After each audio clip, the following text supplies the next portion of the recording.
Bonjour à tous, merci d'être là. Je m'appelle Charles Delizy, je suis le cofondateur de Pledzi, qui est un éditeur de logiciels. C'est une solution, plateforme de gestion de vos campagnes d'inbound marketing. Et je vous présente Charline, qui est directrice marketing de Wizaplace et qui m'accompagne aujourd'hui pour présenter justement la manière dont elle a déployé Pledzi et la manière dont elle a réussi à mettre en place une stratégie d'inbound marketing chez elle. Bonjour à tous. Donc oui, je suis la directrice marketing de Wizaplace. Wizaplace, qui nous sommes, juste pour nous situer. Donc on est éditeur, nous aussi, de solutions de création de marketplace. Les marketplaces, ce sont ces plateformes à l'image d'Amazon qu'on voit fleurir un peu dans tous les secteurs d'activité, comme ManoMano, Blablacar, Vinted, Malte, Companeo. Et donc nous, en fait, chez Wizaplace, nous sommes une plateforme qui permet de créer ce type de plateforme multivendeur. Donc Wizaplace, c'est une aventure qui a débuté en 2012. À l'origine avec la création d'une marketplace par notre fondateur, Eric Alessandri. Et puis en 2015, le projet a pivoté pour se mettre à commercialiser en fait la solution qui portait la marketplace. Et donc le projet est devenu Wizaplace. C'est comme ça que Wizaplace est né en 2015. Aujourd'hui, nous avons 2 bureaux en France. Nous sommes à Lyon. Nous sommes des Lyonnais, mais aussi à Paris. Et donc on compte 50 collaborateurs. Voilà pour la petite histoire. Et du coup, la question qui nous anime aujourd'hui, c'est pourquoi mettre en place une stratégie d'inbound marketing? À quel moment c'est arrivé dans l'entreprise? Et quels en étaient finalement les grands objectifs?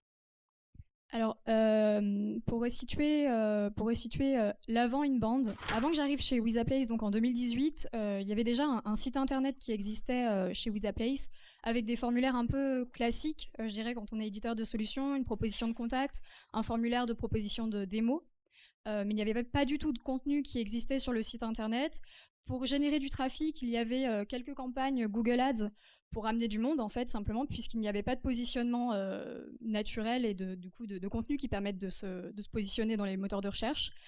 Du coup, le premier objectif avec l'inbound marketing, c'était de gagner en visibilité dans les moteurs de recherche, donc dans Google, de se positionner sur des requêtes stratégiques, ce qu'on faisait en fait par le passé essentiellement par de l'ADS. Là où nos concurrents étaient très présents, nos partenaires également, et donc nous ne prenions pas du tout la parole. Et donc c'était d'augmenter le trafic naturel sur le site internet, tout ça dans l'objectif de générer davantage de leads qualifiés. Pourquoi plus de leads qualifiés? Parce que en fait, quand vous faites des campagnes, en tout cas quand je suis arrivée, qu'il y avait encore des campagnes ads qui tournaient beaucoup sur des termes génériques. Le générique amène du monde, amène du trafic, amène du lead, mais pas forcément qualifié. À titre anecdotique, typiquement, nous, on vend des plateformes, on permet de créer des marketplaces, mais on avait des personnes qui nous adressaient pour vendre des vélos sur des marketplaces. C'est vraiment un exemple concret de ce qu'on peut avoir. Donc là, l'idée, c'était de prendre la parole et d'expliquer, de s'adresser à tous ces contacts-là. Au travers de l'inbound, on envisageait aussi de démontrer notre expertise.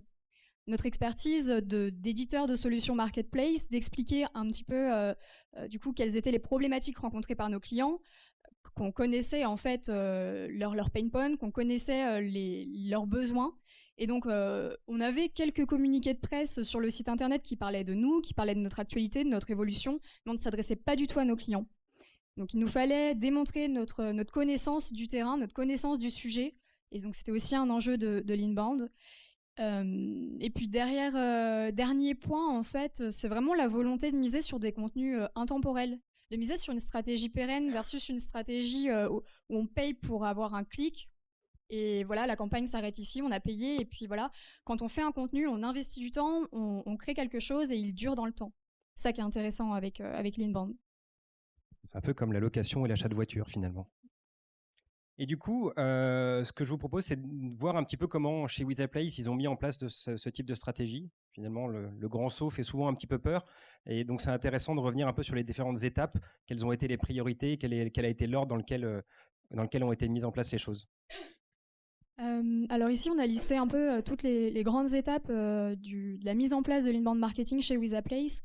Donc moi, je suis arrivée en janvier 2018 dans l'entreprise, et auparavant, il y avait déjà de premières étapes qui avaient été entreprises avec une agence qui nous accompagne aujourd'hui, qui s'appelle Web Conversion, et qui nous a permis de poser un peu les bases, les fondamentaux de l'inbound. Donc l'entreprise avait déjà travaillé pour identifier quels étaient les personas. Quand je suis arrivée dans l'entreprise, évidemment, tous les collaborateurs avaient une idée de qui étaient nos clients, Mais finalement, on ne savait pas réellement quel était leur processus, quels étaient leurs parcours d'achat, les informations qu'ils pouvaient avoir besoin. Et l'idée de ces personas, c'était vraiment d'avoir un portrait type et d'identifier quels étaient les besoins des personnes que l'on adressait. Donc ça a été vraiment la première pierre, je dirais, à l'édifice de l'Inbound. Ensuite, donc, on a mis en place l'outil, donc Plaisy, la solution de marketing automation. Et à partir de février, on a vraiment commencé à travailler l'ensemble de nos contenus.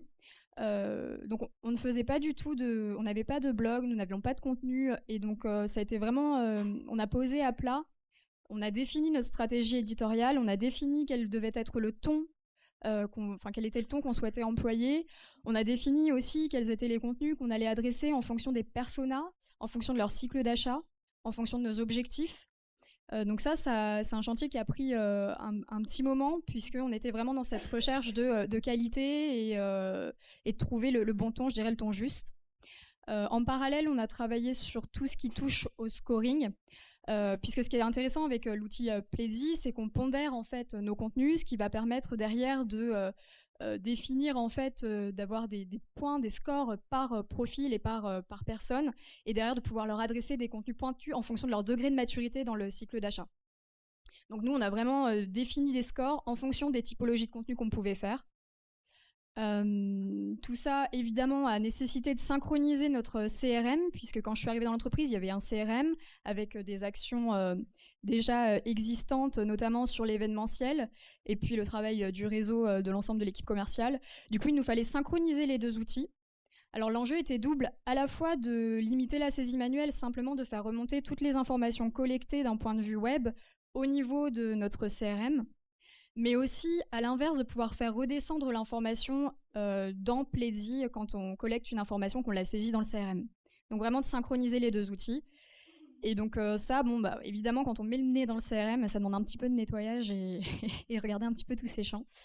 Voilà. Et donc le vrai début de notre, je dirais, de l'Inbound était en avril 2018 avec le lancement du blog, avec la publication de nos premiers contenus et la création de cette page sur nos sites qui n'existait pas auparavant, donc ce blog-là. Et à partir de ça, on a pu mettre en place notre newsletter mensuel, donc qui propose chaque mois les contenus qu'on publie aux inscrits. On a pu aussi pousser de la promotion sur les réseaux sociaux, chose qu'on ne faisait pas. En fait, on n'avait pas de contenu, donc à nouveau, on partageait de l'information sur l'écosystème, sur le marché marketplace, mais on ne prenait pas du tout la parole. Et donc là, on a pu en fait partager aux personnes qui nous suivaient et puis développer nos communautés sur les réseaux. Le lead nurturing, évidemment, puisque à partir du moment où on a pu avoir des contenus, on avait des scores, on identifiait, on travaillait un petit peu le parcours d'achat des différents contacts, on a pu leur adresser des campagnes, donc ça s'appelle des campagnes intelligentes dans l'outil, qui sont adressées toutes les 3 semaines à nos contacts en fonction de ce qu'on a pu connaître de ces personnes. Est-ce qu'ils ont un intérêt plutôt prononcé sur des marchés B2C, plutôt B2B, quelle est leur fonction, et donc à partir de ça, on va leur adresser des contenus pertinents. Et puis la dernière étape, c'était vraiment la publication du premier livre blanc qu'on a créé chez Wizaplace et qui est venu vraiment comme consolider la stratégie dans son ensemble. On va s'attarder un peu là-dessus parce que j'aime beaucoup le cas client de Wizaplace parce que je trouve que c'est une très bonne illustration du fait qu'on peut faire peu avec bien. Toute la démarche de mise en place de la stratégie d'inbound marketing a été très construite. Et ce qui est vachement intéressant, et ce que va détailler maintenant Charline, c'est que finalement, il n'a pas fallu forcément avoir des quantités astronomiques de contenu pour lancer la stratégie et pour obtenir des résultats et pour être capable de démontrer à sa direction que ça marchait bien. Il a simplement fallu s'attarder sur les bons sujets, produire les bons contenus, les faire bien, mais faire peu. Oui, donc du coup là c'est un petit peu tout le rythme qu'on suit et qu'on s'impose au service marketing pour produire des contenus. Donc c'est vrai qu'au début, comme je disais tout à l'heure, on n'avait pas de blog.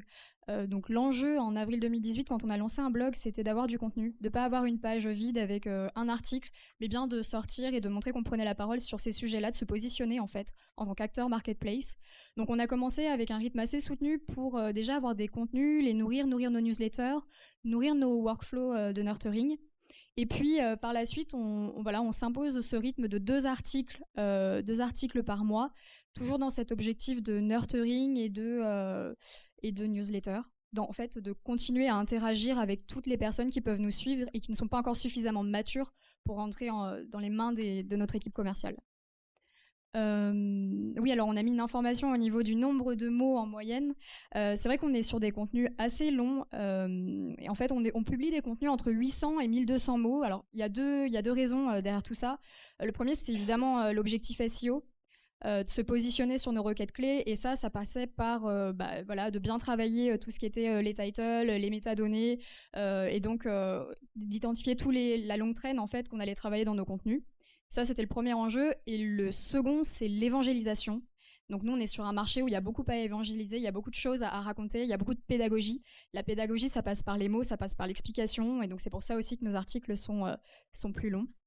Et puis oui, des call to action, évidemment, puisque dans chaque article, donc même avant qu'on ait notre livre blanc, on mettait des call to action dans nos articles. Donc au début, c'était une proposition de démo ou un formulaire de contact, simplement pour permettre aux visiteurs, aux lecteurs de prendre contact avec nous, faciliter en fait l'interaction, la prise de contact. Et puis dès qu'on a eu notre livre blanc, là, on l'a positionné dans nos contenus. C'est l'exemple type de ce qu'il faut exactement faire. Faut, plutôt que de publier, j'en sais plusieurs articles par semaine qui sont des petits articles qui font 300 mots, il faut mieux publier un article, 2 articles par mois, mais avec la volonté de produire le meilleur article sur un sujet donné et surtout réfléchir à la manière dont on va engager la conversation avec le client. C'est-à-dire qu'il va arriver chez vous via a priori une recherche, par exemple une recherche sur Google, vous allez lui raconter une histoire. On voit énormément de blogs sur lesquels la logique de conversation, la logique de conversion n'est absolument pas traitée. Et attirer des gens chez vous sans leur proposer de poursuivre une relation de quelque manière que ce soit, ça sert strictement à rien. Et du coup, Charline va nous parler un petit peu justement de la manière dont elle gère cette conversion en particulier. Oui, donc en fait, on a plusieurs leviers. Là, c'est ce que vous voyez au niveau des 4 formulaires. En vérité, on n'a pas 4 formulaires, on a 4 types de formulaires qui existent et qui coexistent sur le site. On a des formulaires, je dirais, qui sont plutôt du type newsletter, où on est sur un premier niveau de contact. Là, évidemment, quand quelqu'un va s'inscrire à notre newsletter, on ne va pas du tout le transmettre à l'équipe commerciale. On va plutôt commencer d'interagir avec lui, donc le rentrer dans nos workflows, lui transmettre des contenus en fonction de ce qu'il a pu nous fournir comme information, et par rapport aussi à sa consommation d'articles sur le site internet, ce qu'on peut identifier. On a tous les formulaires dont je parlais tout à l'heure qui étaient préexistants avant l'inbound marketing, donc tout ce qui est de l'ordre du contact et du démo, qui sont là des formulaires pour nous qui ont beaucoup de valeur, puisque si vous venez chez WizAPlay sur le site internet pour nous poser une question, pour nous demander une démo, là il y a quelque chose à creuser. Et puis sous le petit le libellé contenu premium, en fait c'est tous les contenus à télécharger, et en fait à télécharger sous échange de données, donc type livre blanc ou autres lead magnets qui peuvent être envisagés. Donc aujourd'hui chez WizAPlace, on a 2 livres blancs qui adressent 2 marchés différents, et on les a positionnés dans nos contenus en fonction des sujets traités. Évidemment, donc par exemple, quand on fait un article qui dresse le panorama des marketplaces B2B en France, qui est pour le coup un article qui vise à être très catchy, à attirer du monde sur le site internet, on pousse le livre blanc B2B. Quand on fait un article aussi où on explique des features clés quand on lance sa plateforme B2B, de même, on pousse ce livre blanc-là. En revanche, en fonction des sujets, quand on va plus être orienté sur l'autre thématique, là, on poussera notre second livre blanc. Et donc, on a intégré aussi notre documentation commerciale à un peu notre process d'inbound marketing. Alors la documentation commerciale, on en a tous, elle était déjà existante aussi à notre stratégie d'inbound. Et en fait, ce qui était assez intéressant, c'est quand on l'a ajoutée dans nos workflows, au début on ne l'avait pas mise, puis après on l'a ajoutée, puisque ça permettait de fournir un contenu plus de décision, je dirais, un contenu pour des contacts plus matures, et leur permettre d'avancer dans le process d'achat, leur fournir des contenus plus à hauteur de ce qu'ils recherchent. Donc c'est-à-dire la solution de marketplace. Au niveau du taux de conversion, on a vraiment vu un gros changement entre l'avant et le post-inbound, puisque quand je suis arrivée, on avait un taux aux alentours de 1% de conversion sur des formulaires du coup de démo contact. Et puis quand on a mis en place l'inbound, donc on a commencé à mettre ces autres leviers newsletter, contenu premium, et donc sur tous les livres blancs qui sont venus, là on est passé à 2,55% de conversion sur le site internet. Du coup, là, on a vu finalement toute la partie contenu qui t'a permis de gérer l'acquisition. Là, les contenus qui te permettent de gérer la conversion. C'est un truc très important parce que beaucoup de nos clients qui débutent avec nous ont des taux de conversion compris entre 0,5 et 1%. Et faire ce travail qu'a fait Charline, mine de rien, ça conduit à multiplier par 5 le taux de conversion, ce qui revient à multiplier par 5 le nombre de leads qu'on génère tous les mois. Mais finalement, tout ça, la mayonnaise a pris, c'est parce que tu as construit ta stratégie de contenu d'une certaine façon. Et du coup, je te propose de nous expliquer un petit peu justement comment tu as construit tout ça. La première étape, c'était les personas, comme je vous le disais tout à l'heure, de bien identifier à qui on allait s'adresser et comment on allait pouvoir leur parler. À partir de ça, on a découpé le tunnel d'acquisition pour travailler des contenus plutôt qui allaient adresser les questions du pourquoi. En fait, quand on est dans une phase découverte sur notre marché, en tout cas, on se pose la question de pourquoi je devrais m'intéresser à cette technologie, à ces plateformes. Donc là, on y répond avec des contenus 5 raisons de pourquoi il faudrait que... Voilà, c'est vraiment ce type de contenu qui va venir et donc sur lequel on va mettre un score, je dirais, un peu moindre, puisqu'on est sur une logique d'éveil au sujet. Alors que sur la deuxième étape, qui est plutôt de l'ordre de l'évaluation, là on fournit des contenus où on répond plutôt par du comment.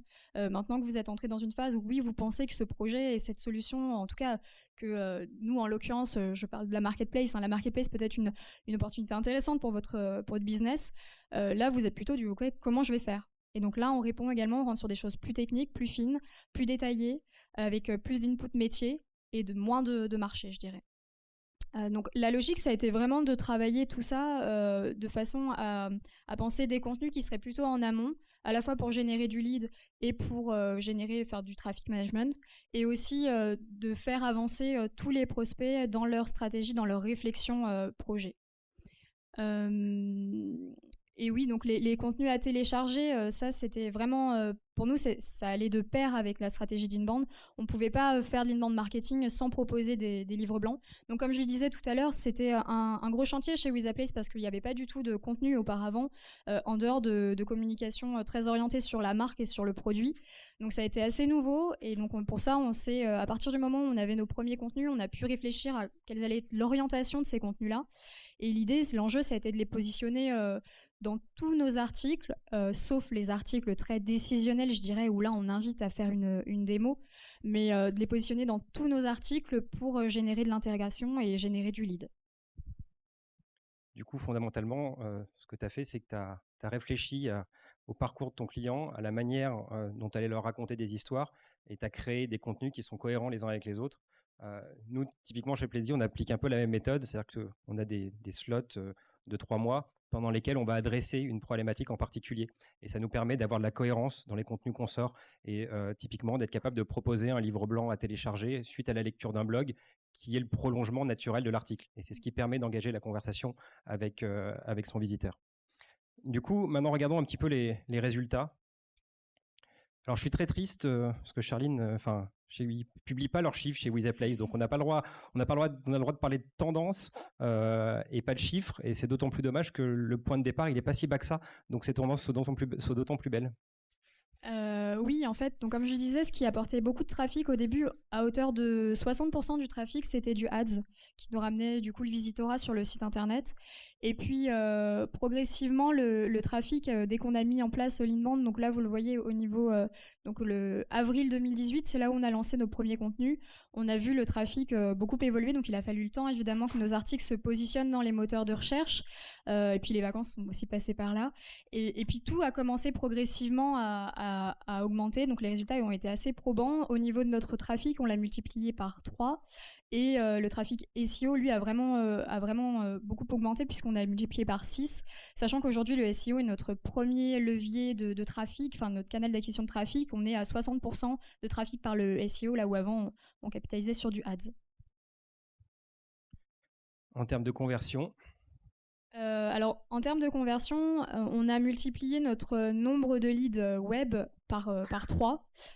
Donc ça aussi essentiellement porté par du SEO, parce que le trafic SEO là a bondi, et ce qui est intéressant en fait, c'est que tout à l'heure là on montrait le trafic SEO et le trafic en globalité, mais on a découvert de nouvelles sources de trafic. Je parlais du social management tout à l'heure, on n'en faisait pas, on travaillait pas les réseaux sociaux, et alors ça on avait à peine du trafic depuis les réseaux, et depuis qu'on a commencé à publier de premiers contenus, on a nos communautés qui ont beaucoup grandi, et qui nous ont amené de plus en plus de trafic, alors essentiellement via LinkedIn et Twitter pour notre part, mais tout ça contribue à avoir augmenté le volume de leads web au global et surtout donc le nombre de leads SEO qui est, je dirais, qu'à la progression la plus importante. Je fais juste une petite parenthèse parce qu'on vient de sortir une étude en fait qu'on a réalisée auprès de 250 entreprises et il y a des choses qui nous ont frappé. Là, c'est un graphe qui présente l'évolution du trafic en fonction du nombre d'articles qu'on publie. Alors en l'occurrence, c'est le nombre d'articles par trimestre parce qu'il peut y avoir potentiellement des variations un peu importantes d'un mois à l'autre. Et ce qu'on se rend compte, c'est très clairement il y a une sorte de sweet spot entre 5 et 10 articles par trimestre qui revient à peu près à la fréquence à laquelle publie Charline, à savoir 2 articles par mois. C'est très clairement l'étape où on observe le ROI le plus fort. On est capable d'aller chercher plus en ayant une fréquence plus importante. En revanche, ça demande beaucoup plus d'efforts et beaucoup plus de moyens parce que passer au-delà de 2 articles par mois, des articles de 1000 mots sur lesquels on a travaillé le parcours du visiteur, etc., c'est des choses qui prennent beaucoup de temps. Et donc, on observe très clairement une étape qui est celle-ci, pendant laquelle on a finalement un niveau d'investissement qui est raisonnable. 2 articles par mois, c'est quelque chose qui est assez raisonnable à faire, mais avec un très bon niveau de ROI par rapport aux entreprises qui publient moins. Du coup, maintenant, on va passer un petit peu aux prochaines étapes. Ça fait 2 ans que tu as lancé ta stratégie. D'ailleurs, tu ne nous as pas parlé de tes commerciaux. Comment finalement ils ont réagi à la façon, cette augmentation du nombre de leads que vous leur transfériez? Alors, quand on parle de leads aux commerciaux, évidemment, ils ont les yeux qui brillent. Donc, quand je suis arrivée et qu'on a mis en place la stratégie et qu'on a vu de premiers leads arriver dans Pledzi et puis dans le CRM, en fait, ça a été super bien accueilli par nos commerciaux qui ont été ravis de voir en fait cet intérêt généré pour la marque et ces demandes entrantes en fait pures à travailler. Et puis après tout ça est venue vraiment une logique d'affiner, de qualifier, puisque ça fait du volume, mais derrière il faut savoir faire le tri de ce qui va mériter d'investir de la force commerciale, de ce qui va mériter de rester dans les flows de nurturing. Et ce qui est intéressant en fait, au-delà des seuls leads, et ce qu'on n'avait pas du tout anticipé, c'est que notre équipe commerciale s'est saisie de nos contenus. À l'origine, on les avait vraiment fait dans un objectif marketing, visibilité, SEO, lead. Et derrière, on se rend compte que tous nos contenus sont utilisés par l'équipe commerciale pour faire avancer, pour interagir avec leurs prospects, pour les faire avancer dans leur réflexion. Puisque quand on publie des contenus où on explique comment bien sélectionner une solution de paiement à coupler avec sa marketplace, typiquement, ça c'est du contenu utile pour le prospect, c'est du contenu utile pour le sales qui se positionne vraiment comme un consultant, un conseiller et moins comme un sales. Et du coup, on s'est rendu compte, au-delà des leads seuls, qu'il y avait un véritable intérêt pour l'inbound. Et l'équipe contribue vraiment à cette stratégie, puisqu'on la mobilise énormément sur toute la partie contenu. Travailler avec eux les problématiques, identifier un peu tout ce qu'ils ont pu découvrir sur le terrain et que nous, on n'aurait pas vu avec notre casquette de marketeur. Et donc, on travaille avec eux sur ces brainstorms un peu de sujets qu'on devrait creuser côté marketing. Du coup, les étapes suivantes? Alors les étapes suivantes, déjà, la première, c'est de développer, de faire varier un peu, évoluer les formats de contenu. Aujourd'hui, on s'est beaucoup concentré sur les articles. Alors c'est logique, on était dans une démarche très SEO, très pédagogique. Aujourd'hui, on voudrait adresser aussi ces contacts qui ont une autre façon de consommer le contenu, ces personnes qui n'ont peut-être moins de temps et pour qui une infographie serait plus adaptée, ces personnes qui au contraire ont besoin de plus d'informations et pour qui l'article ne suffit pas et ont besoin de plus d'interaction, plus de chaleur humaine. Donc un webinar pourrait être envisagé. L'idée, c'est vraiment de travailler, de décliner aussi l'ensemble des contenus qu'on peut produire sur des formats plus snack content ou plus visuels. Transformer et réfléchir sur cette logique-là. Évidemment, c'est toujours de mieux couvrir la phase d'achat. Alors, avant, ce qu'on faisait, puis ce qu'on fait encore aujourd'hui, on travaillait beaucoup avec le contenu pour attirer du monde, pour les convertir, pour les faire avancer. Et dès qu'on arrivait dans une phase plus décisionnelle, on transmettait tout ça à notre équipe commerciale, à nos SDR en l'occurrence. Et là, on s'est rendu compte qu'il manquait quand même quelque chose. Il nous manque des études de cas, il nous manque des cas concrets, des exemples qui permettent de crédibiliser déjà notre discours, qui permettent de prouver nos actions et puis qui mettent en valeur des clients, des réalisations, qui permettent d'inspirer les personnes qui nous contactent. Donc aujourd'hui, on va développer de premiers cas clients en fonction des personas qu'on adresse et on va s'en servir pour les intégrer dans nos workflows, dans nos campagnes de nurturing et aussi au même titre que ça l'a été avec les articles, ils seront très utiles pour la force de vente qui pourra les partager à loisir à leurs prospects. Alors le troisième point en fait c'est une étape mais c'est une étape un peu continue. Affiner le processus sales marketing, c'est toujours améliorer en continu cette passation, cette qualification et le processus de génération de leads. L'idée, c'est toujours de transmettre le lead au bon moment, au bon endroit, en fait, je dirais, de le transmettre quand il est suffisamment mature. Ça s'affine, c'est de l'apprentissage et ça s'améliore en fait à chaque fois de mois en mois.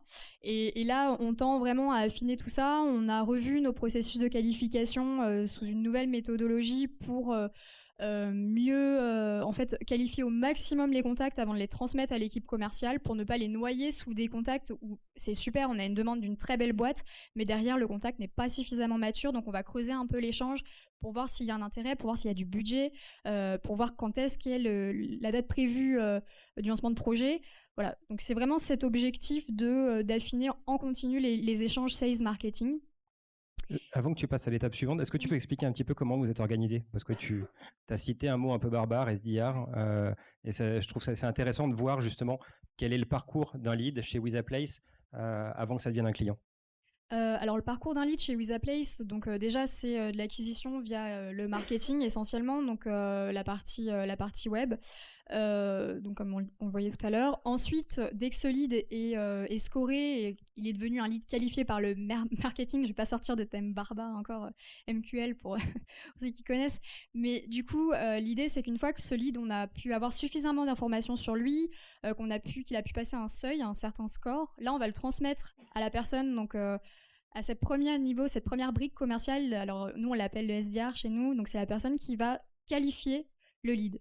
Donc il va entrer en contact avec lui, qui va le questionner sur son projet, qui va le questionner sur son budget, sur les décideurs qui sont à l'intérieur de ce projet-là, pour vérifier, valider la maturité et valider la crédibilité et l'intérêt de ce lead-là avant de le transmettre à l'équipe commerciale.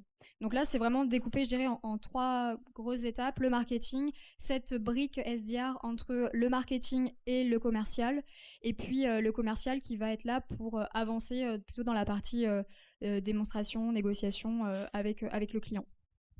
Cette étape-là, donc, elle vise à valider qu'il y a un budget, un décideur, un planning et un besoin qui est réel. Finalement, on revient à des fondamentaux commerciaux assez solides. C'est potentiellement, après, il y a différentes typologies d'organisation, mais ça peut être aussi Chez vous, il est seul, hein, c'est ça, hein? Oui, alors en fait, chez nous, à l'origine, on avait très peu de leads qui entraient, donc on avait une personne qui gérait tout ça, mais je dirais à côté d'autres missions. Et puis, avec le volume entrant, il nous a semblé nécessaire d'en faire un poste à part entière. Et c'est pour ça qu'on parle d'affiner, parce qu'il faut vraiment qualifier davantage, il faut vraiment revoir toutes les informations à recueillir pour que toutes les équipes aient le niveau d'information requis pour soit renurturer des contacts, les retravailler, relancer des contacts dormants aussi, ou alors pour transmettre toutes les informations nécessaires au bon closing par le commercial. Et typiquement, c'est des gens qui peuvent aussi faire de la prospection sortante. Oui. En fonction des organisations, c'est des gens qui peuvent répartir. Ça peut être des gens différents, ça peut être la même personne qui répartit son temps entre le traitement des lead inbound et de la prospection dans le dur. Et donc, la fonction de ces équipes, c'est vraiment d'identifier des projets qui seront ensuite closés par les sales. Oui, ça c'est une autre facette du métier de SDR, mais en effet, c'est de faire aussi plus de l'outbound, mais très couplé aussi au marketing et à l'appui des contenus. C'est ça qui est intéressant, c'est qu'encore une fois, on retrouve ces contenus-là qui vont pouvoir être utilisés pour évangéliser, pour attirer ces gens qu'on connaît peu, qu'on connaît pas. Et donc là, on retrouve encore l'intérêt des contenus qu'on a pu développer en amont. La dernière grosse étape de notre là qui arrive cette année, c'est de décliner notre stratégie en anglais. Alors pourquoi? Déjà parce qu'on a fait une grosse levée de fonds en septembre, on a levé 13 millions et donc l'ambition de l'entreprise c'est de s'internationaliser et de se lancer notamment en Europe. Et donc pour ça, déjà le langage universel dans un premier temps c'est l'anglais, d'autant plus qu'on a commencé à avoir des contacts anglophones qu'on ne peut pas adresser aujourd'hui, qu'on ne peut pas intégrer dans nos newsletters puisque tout est en français. Donc le gros enjeu ça va être de travailler sur le développement de contenu et d'un blog en fait, un blog qu'on va adresser déjà sur toute la partie anglophone. Voilà. Et une autre petite question d'ailleurs, parce que le lancement du blog en anglais me donne envie de te demander si c'est toi qui vas te charger de ça ou pas, et il me fait rebondir sur une question que tu n'as pas forcément trop détaillée. Combien vous êtes dans l'équipe marketing? Comment vous êtes organisé? Alors aujourd'hui dans l'équipe marketing, on est 3. Moi qui suis là pour piloter les choses et donc qui est amené cette stratégie d'inbound. J'ai quelqu'un qui m'accompagne en stage et ça qui est rapidement arrivé puisque quand je suis arrivée dans l'équipe marketing j'étais toute seule, j'ai monté le pôle et donc du coup je me suis rapidement équipée et associée avec quelqu'un au niveau du stage pour m'épauler. Et puis maintenant on a le SDR qui nous a rejoint dans l'équipe marketing aussi pour tout ce qui est qualification de leads et transmission à l'équipe commerciale. Donc on est 3, mais sur la partie vraiment inbound content et puis traffic management, on est 2. Et sur la partie anglaise, du coup, comment tu vas t'organiser? Eh bien, des recrutements sont en cours. Justement, non, il y a beaucoup de sujets, et ce qui fait aussi par l'accélération de l'entreprise. Là, il y a un vrai besoin de structurer. On structure nos équipes. On a beaucoup grandi. On est passé de 20 en 2018 à 50 en 2019. Là, on a plein de recrutements en cours, dont le marketing, pour avoir une personne qui va gérer toute la partie marketing digital et qui va piloter cette stratégie aussi d'internationalisation de la stratégie web dans son ensemble. Et puis derrière, on va aussi avoir de nouveaux métiers qui vont naître dans l'équipe pour travailler d'autres canaux. Mais clairement, aujourd'hui, on grandit, on se renforce et donc on a besoin de nouvelles ressources. Eh ben, merci beaucoup Charline pour ton retour d'expérience. Merci. Si vous avez des questions à poser à Charline, c'est le moment.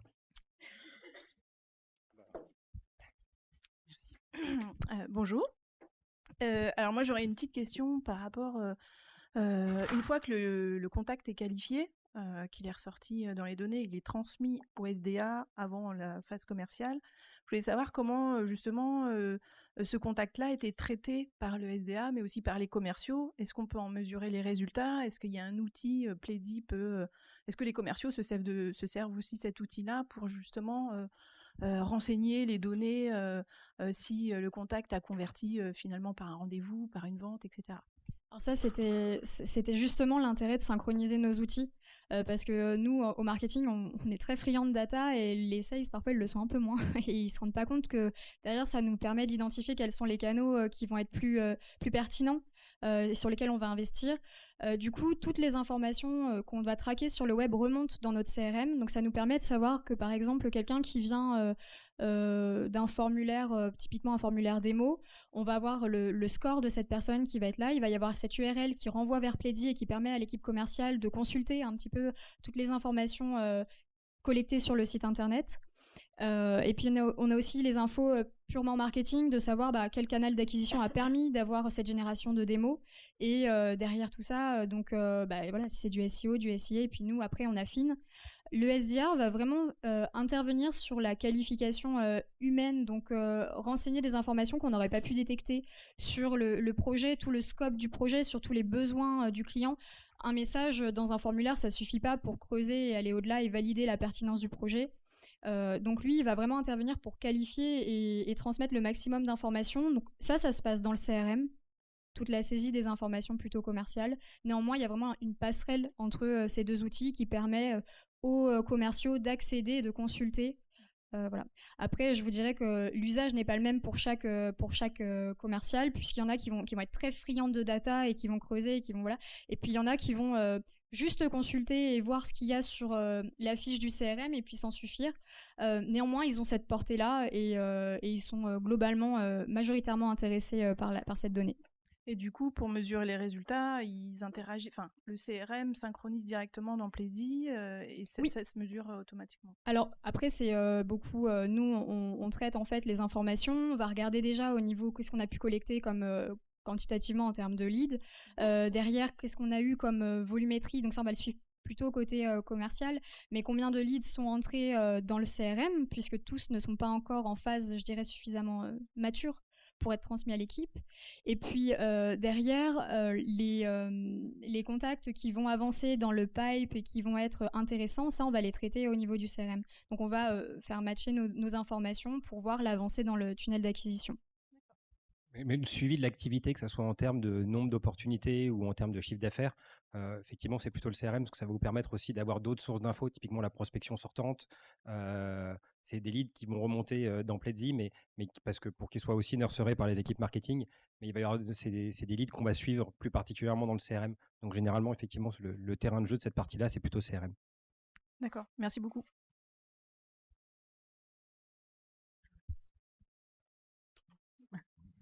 Bonjour, tout d'abord, merci pour votre présentation, c'était très intéressant.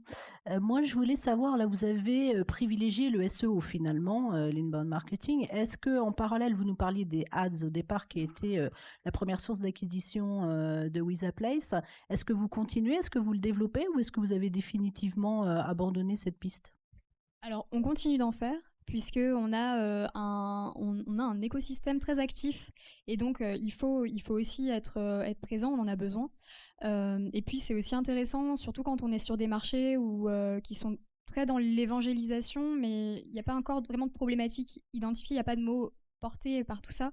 Donc, on fait des contenus, mais derrière, on renchérit aussi parfois un peu avec du ads. Et l'intérêt des contenus, c'est qu'ils nous ont aidés à porter notre stratégie. Là où auparavant, quand on a fait au tout début, parce qu'on a refondu le site, mais au tout début, il y avait une page pour parler de tous nos produits. Donc j'utilisais tous les contenus qu'on avait, enfin pas tous, mais ceux qui étaient vraiment à dimension très stratégique, comme page d'atterrissage pour nos campagnes ads. Donc j'ai couplé en fait l'ensemble, puisque là, tous les contenus nous permettent de renforcer la pertinence de nos actions, à la fois aussi sur le retargeting et sur le display.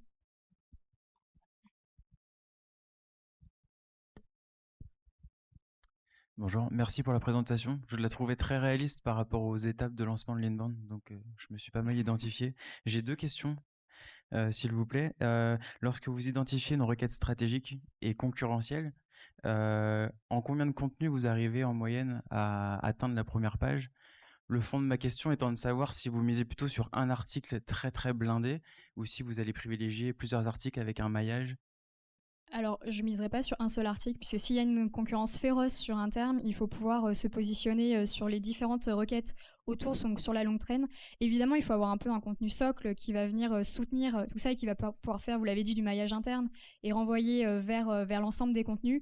Mais l'idée, c'est de miser sur un ensemble de contenus, mais aussi à double objectif, puisque déjà vous positionnez, mais aussi pour faire avancer le contact dans sa maturation, dans sa réflexion, puisque s'il est dans une phase de découverte, vous allez pouvoir l'attirer, c'est bien, mais derrière, il va peut-être vouloir des informations plus techniques, plus fines, pour avancer dans son projet, pour y aboutir. Et donc c'est pour ça que l'intérêt de travailler, tout à l'heure Charles en parlait, mais sur un slot de contenu, ça permet de réfléchir, de se positionner, d'être plus fort en fait, d'avoir une force de frappe plus importante. Ok, merci beaucoup. Et ma deuxième question était sur le rapport SEO-SIA en quantité de leads. Vous l'avez tout à l'heure précisé, mais plus sur le trafic du site web, du 60-40 de mémoire. Sur les leads, c'est quoi à peu près votre équilibre aujourd'hui? Sur le trafic, ce que je disais oui tout à l'heure, c'est qu'on est à 60% aujourd'hui de trafic porté par le SEO. Et en fait, au niveau des leads, c'est ça aussi sur la partie web. On est à 60% de leads qui viennent du SEO. Et sur le SEO, on a drastiquement baissé puisqu'on a revu en fait toute notre stratégie. Et donc, on est plutôt sur du 10% de leads qui viennent de ce canal-là aujourd'hui. Et vous observez un différentiel de qualité ou de maturité en tout cas du lead entre ces deux canaux? En fonction du canal? Ce qui est intéressant évidemment, c'est quand on est sur du SEO, ça veut dire qu'il a consulté des articles. Donc ça veut dire déjà qu'il sait qu'on n'est pas une marketplace pour vendre des vélos. Donc on a traité déjà on a fait le tri de ce premier niveau de personnes-là. Donc on est sur du lead plus qualifié puisqu'on parle de sujets de notre métier. Donc je dirais oui. Super, merci. Bonjour et merci pour la présentation. J'aurais 2 questions autour de la production et de l'efficacité. La première, c'est combien a coûté toute l'opération pendant 1 an? Et la seconde, c'est en moyenne, combien de temps ça vous prend d'écrire un article? Alors, Enfin, un contenu, pas un article, pardon. Pour la première question, par rapport au coût, quand on fait de l'inbound marketing, il y a plusieurs coûts qui entrent en jeu. Il y a la création des articles, il y a la plateforme aussi qui va permettre de porter tout ça. Du coup, la mise en place de l'inbound a représenté, alors je pourrais pas vous dire, j'ai plus les chiffres en tête, mais clairement, il y a eu un coût d'engagement de début, surtout qu'on a été accompagné par une agence aussi sur cette partie-là. Je pourrais pas vous dire, j'aurais peur de vous dire des bêtises en termes de chiffres. Néanmoins, ce qui est certain, c'est que les coûts ont été vraiment lissés, puisqu'au début, quand on a démarré, on a eu un gros investissement, je dirais, pour lancer tout ça. Et puis après, au fur et à mesure, on a vu les leads arriver et les coûts ont baissé puisqu'on a aussi eu moins d'accompagnement et puis on était plus rodés. C'est l'objet, c'est pour que l'audience puisse savoir s'il y a un très gros coût à l'entrée et qu'on attend des retours sur investissement plus tard ou pas. Une pocket entre 10 et 30, entre 50 et 100. Ah non, moins de 10. Enfin, nous, quand on a démarré avec moins de 10. D'accord, très bien. Oui, avec moins de 10. En fait, vous avez vos contenus pour les créer, vous avez votre plateforme, et puis derrière, après, vous avez ou non de l'accompagnement. Donc, vous pouvez partir sur... après, tout dépend de la solution, de votre volume de contact, et ça, Charles vous en parlera mieux que moi au niveau des pricing, mais vous pouvez partir déjà sur quelque chose comme ça. Et votre seconde question portait sur les contenus et le temps nécessaire. Alors, au début, c'était plus long pour justement trouver la façon, le mode de fonctionnement. Il n'y avait pas encore cette routine qui se mettait en place, tout était nouveau. Donc il fallait un petit peu aller chercher tout le monde, aller chercher des informations, réfléchir aussi à une logique. Tiens, si j'écris, je m'adresse à tel personnage, je vais lui parler de ça, je vais lui parler de ça. Ok, est-ce que je peux en faire plusieurs articles? Donc ça prenait un peu de temps. Combien de temps exactement Alors c'était plutôt des petits bouts, je dirais. Déjà un premier travail d'identifier, de benchmarker un peu les sujets. Donc ça se fait dans le cadre de votre veille quotidienne ou hebdo, comme vous fonctionnez.